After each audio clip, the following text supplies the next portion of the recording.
Hello बच्चों। सबसे पहले तो आप सभी लोगों को बहुत बहुत ढेर सारी शुभकामनाएं जो कि कल 4 जून को जेई एडवांस का पेपर देने वाले हैं।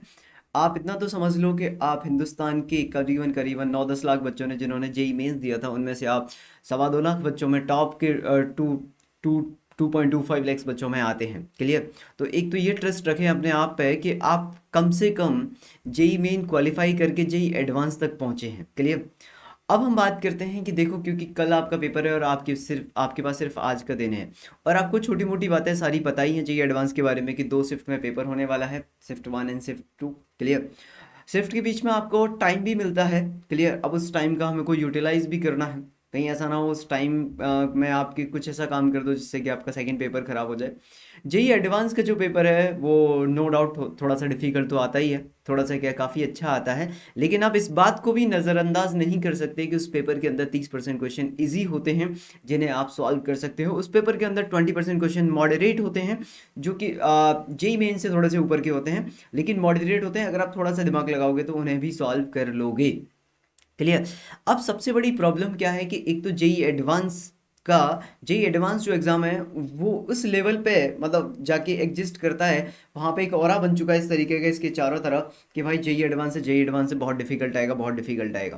क्लियर? लेकिन आप आसान क्वेश्चन भी तो ढूंढिए। आपने प्रीवियस ईयर के क्वेश्चंस लगाए होंगे तो उसमें बहुत सारे क्वेश्चंस को आपने पाया होगा कि यार इसमें तो कुछ भी नहीं था, ये तो बड़े आसानी से सॉल्व कर पा रहा हूँ। अगर मैं थोड़ा सा लॉजिक लगा रहा हूँ मैथ्स के अंदर तो मैं क्वेश्चन सॉल्व कर लूंगा इजीली।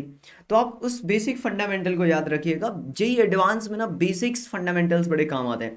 जैसे root of X square mod X होता है, अब आप उसको एक्स स्क्वायर मत लिखिए। तो ये छोटी छोटी बातें हैं जो आपको याद रखनी है। एक और इम्पोर्टेंट बात यह है कि क्योंकि अब आपके पास समय ऑन एन एवरेज 20 घंटे के आसपास बचा हुआ है, कल तो आपका पेपर ही है। और इस 20 आवर्स में आप ज़्यादा पढ़ने की कोशिश ना करें। दोबारा से रिपीट करता हूँ, इस 20 आवर्स में आप पढ़ने की ज़्यादा कोशिश ना करें। क्योंकि अगर आप बहुत सारी चीज़ों को मेमोराइज करने की कोशिश करोगे इस शॉर्ट स्पेन ऑफ टाइम में, तो होगा क्या, फिजिक्स केमिस्ट्री मैथमेटिक्स सब एक साथ आपके दिमाग में जाएगा बहुत स्पीड में और वहाँ आप रिकॉल नहीं कर पाओगे। मतलब इधर से फिजिक्स पढ़ लिया, चैप्टर पढ़ लिया, केमिस्ट्री पढ़ लिया, मैथ्स पढ़ लिया, आप फटाफट फटाफट खत्म करने के चक्कर में हो एक पैनिक भी होगा अंदर से कि यार अभी ये रह गया रिवाइज करने को, ये रह गया। नहीं भाई, जितना आपने पढ़ना था उतना आपने पढ़ लिया है। ठीक है, अब वो काफ़ी है। अब मत करो कुछ। अब आप रिलैक्स रहो, डरो नहीं, बिल्कुल आराम से जाओ पेपर देने के लिए। जितना रिलैक्स रहोगे उतने अच्छे आउटपुट आएंगे। एक चीज़ और आपको मालूम ही है कि जेई एडवांस का जो कट ऑफ है वो बहुत ज़्यादा हाई तो जाता नहीं है। क्लियर? तो आपको ऐसा नहीं करना है कि आपसे क्वेश्चन नहीं हो रहा है तो आपने तुक्का लगा दिया कुछ भी। ठीक है? ये गैस वर्क जो है वो करना ही नहीं आप जेई एडवांस के अंदर। क्लियर है? आप जो भी आपसे हो रहा है आप उतना ही सॉल्व करिए, ईमानदारी से सॉल्व करिए, थोड़ा दिमाग लगाइए। अगर नहीं हो पा रहा है, ठीक है, तो थोड़ा रिलैक्स कर लो, उसके बाद स्टार्ट करो।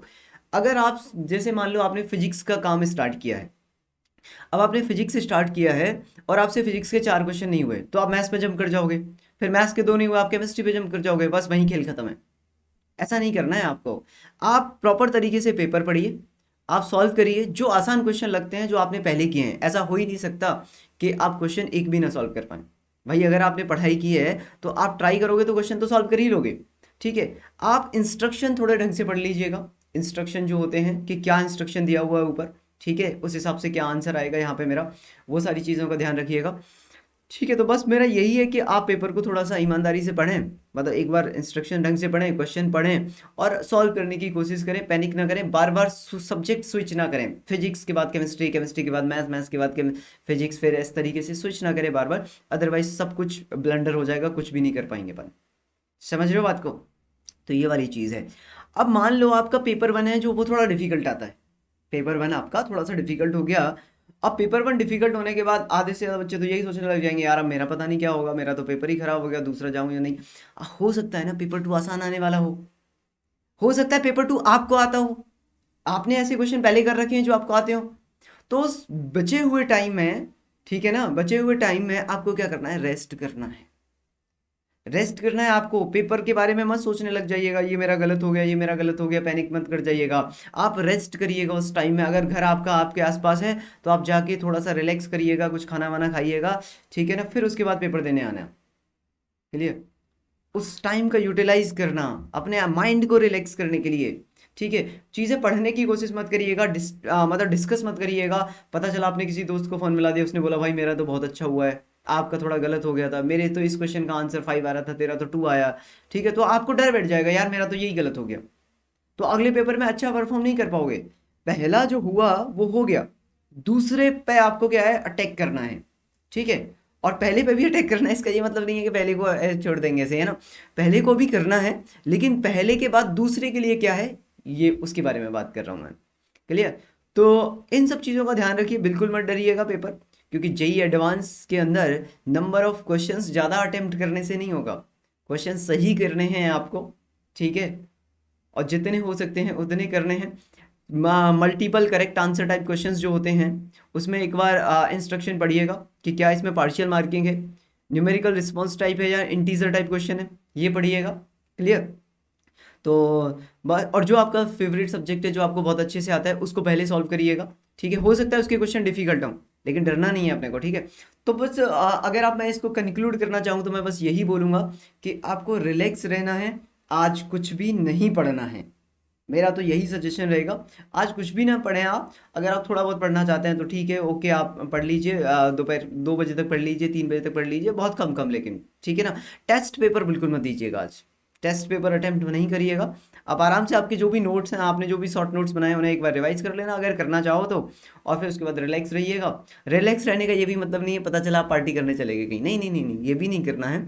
प्रॉपर टाइम से सोना है, टाइम पे जगना है, सेंटर टाइम से पहले पहुंचना है। ऐसा नहीं आप कहीं ट्रैफिक में फंस जाते हैं और फिर दिक्कत हो जाती है, फिर अंदर से पैनिक होता है, नहीं नहीं, आप पहले जाइए, वहाँ रिलैक्स रहिए, स्टूडेंटों से ज़्यादा बात मत करिए।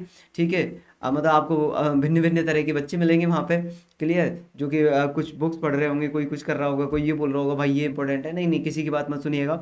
हो सकता है उसने बोला कि भाई रेडिकल एक्सेस इंपॉर्टेंट है और आपको वो नहीं आता है, एक एग्जाम्पल के तौर पे, तो आप फिर उसे पढ़ने की कोशिश करोगे, मैं रेडिकल एक्सेस पढ़ रहा हूँ, मैं तो भूल गया हूँ इसको। नहीं, आप किसी से बात ही मत करो भाई, क्योंकि आपको जो चीज़ें आती हैं हो सकता है उनको भी ना आती हो। और ये किसने बोला कि रेडिकल एक्सेस ही क्वेश्चन में आएगा, रेडिकल एक्सेस का ही क्वेश्चन आएगा?